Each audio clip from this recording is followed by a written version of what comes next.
Hi guys, and welcome back to Nerdess Miniatures.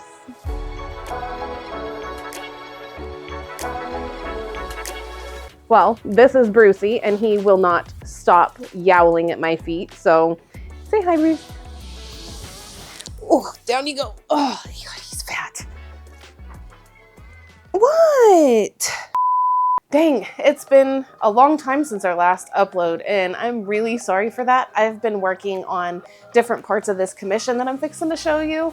My husband got a new job, and he had to go out of town for about a week, so that left me just handling everything here with the kids and school and work and just all of that all by myself, so I kind of lost a little bit of time with all of that, but hopefully we're about to get back on track. We just had a few days off for Thanksgiving break, so that helped a little bit. And then here in a couple of weeks, we're going on Christmas break, which I'll be able to get a lot of stuff done, and hopefully we'll just be able to keep rolling downhill with it. But without further ado, let's get started on this Emperor's Children commission that I'm super stoked about.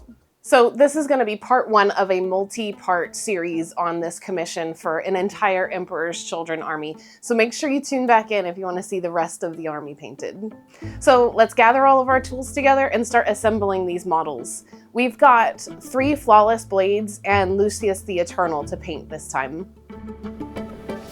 So there are multiple 3D printed pieces for this entire army, but for this particular set, there's going to be different heads on some of the models and different bases for all of them. And we'll go into more detail about where we got those and what they're called here when we come up to them. But for now, we're going to start with all of our base colors. So we're going to prime these all in black from Vallejo through our airbrush, and then we're going to start with the first models. Now, we were trying to play around with 2 different kinds of themes for it. The client kind of wanted to try out this purple and gold theme and then an underwater shipwreck kind of theme. So we're going to play around with both of those until we figure out which one we're going to choose. And now on to base coats. We're going to start with the purple variation, and we're going to base coat it in Broodmother Purple. Next, we're going to come in with our first layer of highlights. This is going to be Alien Purple. We're going to put this on all the upward facing areas, or the areas that we want to start having light on them.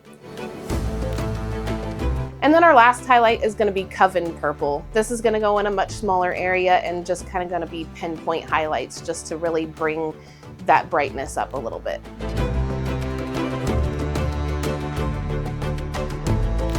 And now to do the underwater theme, which I, in all of my infinite camera glory, just didn't record properly. So here are the colors we used, and let's skip ahead. And now back to the purple, where we're going to start on all the trim. I like to layer my metallics, so we're going to start with True Copper as our base metallic on all of our metal pieces. Then we're going to layer on Rich Gold as our highlight.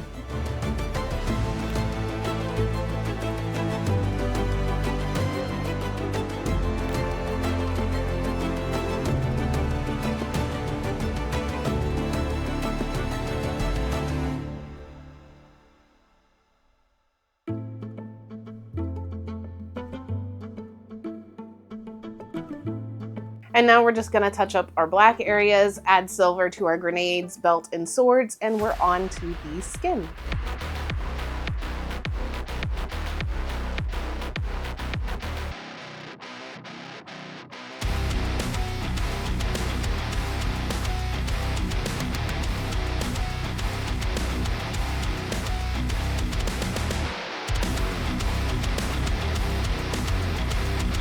I'm going to be using Shadow Flesh, Tan Flesh, and Warm Flesh for the skin tones on these miniatures.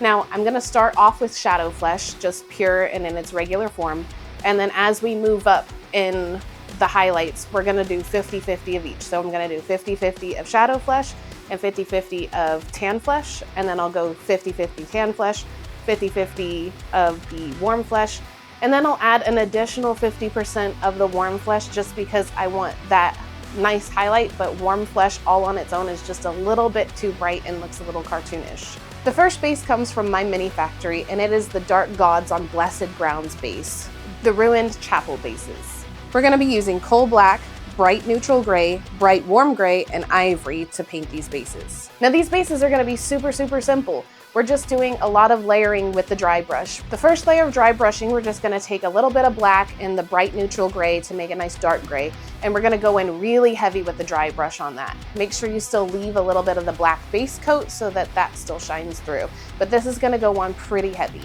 For the second layer, we're gonna use plain bright neutral gray. This we're gonna go on pretty heavy with, but we're gonna make sure we still leave the previous layers visible. So this will be just a little bit lighter than the last dry brush.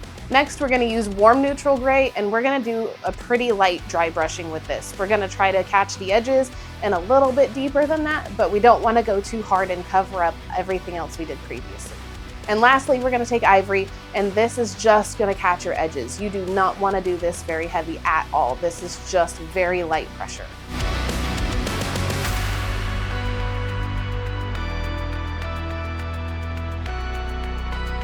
And then we just finish all the candles, skulls, and other little bits and bobs on the base.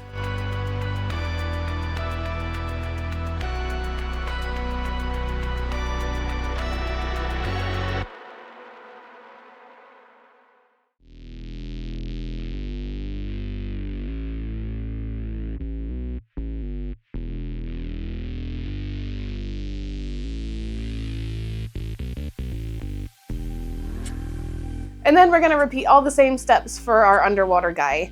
We're gonna replace the gold with silver, and we're gonna add just a little bit of gray to the skin tones just to give it that grayish feel of being underwater for a long time.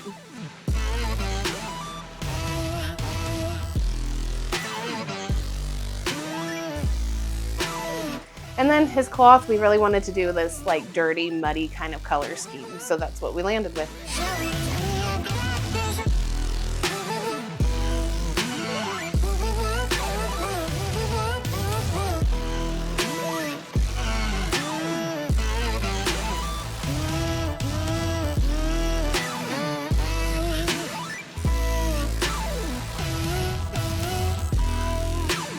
And now, because he's underwater, he's not complete without any rust effects. So we're gonna take Army Painter's rust effects and add that all over the model because, you know, underwater and metal, and it gets corroded and needs to be rusty and look just like it's been worn.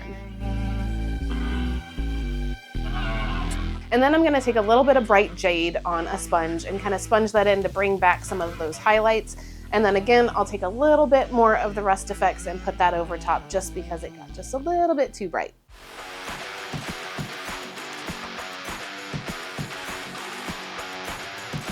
These bases are also from my mini factory, and they are the shipwrecked bases and toppers by Admiral Apocalypse.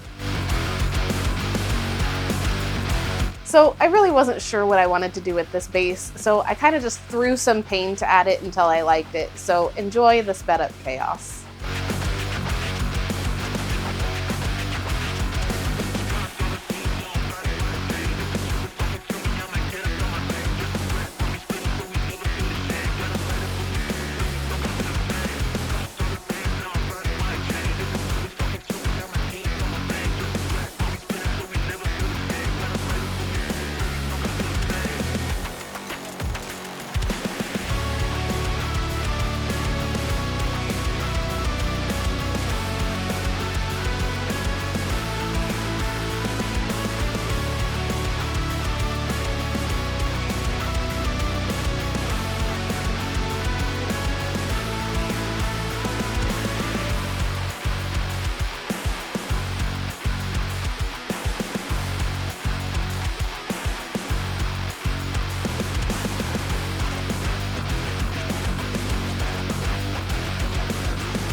So at this point, we finally landed on the purple, teal, and gold color scheme after like 10 different iterations of the cloth being done.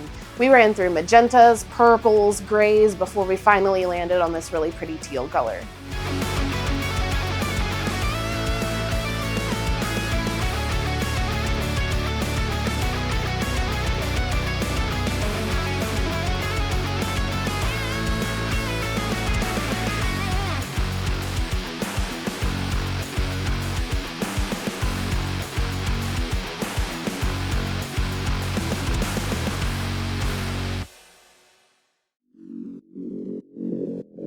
For Lucius's skin, I wanted to kind of take a different approach and go with more of a box art look.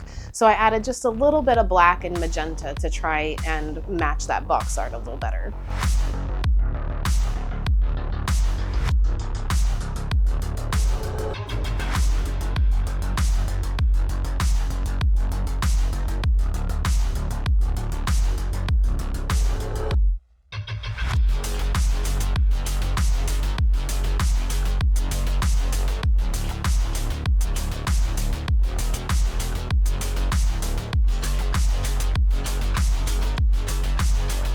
For his whip, I wanted it to also look kind of like the box art, so we went with various purples and pinks to make it look like this really fleshy purple color.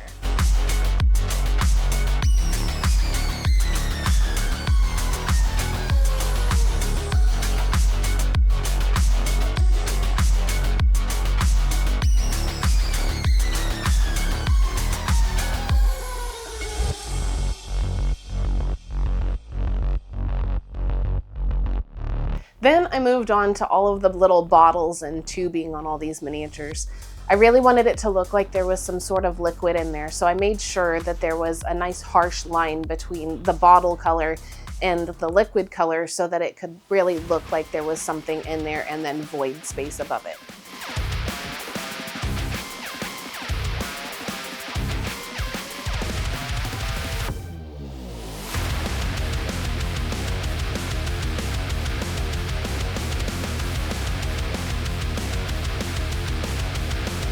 And then lastly, I finish off all the heads, of which, like always, I forget to record something, which it wound up being the underwater head. And that's not a surprise to any of you who've been with me for a while, because there's always something that either doesn't get recorded or the camera messes up or whatever, so, you know, let's just add it to the list of things that I forgot to do. Sidebar, these heads are also from my mini factory. They're the Pilgrim's Expansion Pack by Grey Tide Studios. And then Colt's 3D Heads of the Drowned by Millie Moo Miniatures. And then finally, after all of this is done, they are finally complete. So Maestro, go ahead and cue up that epic music and let's take a look.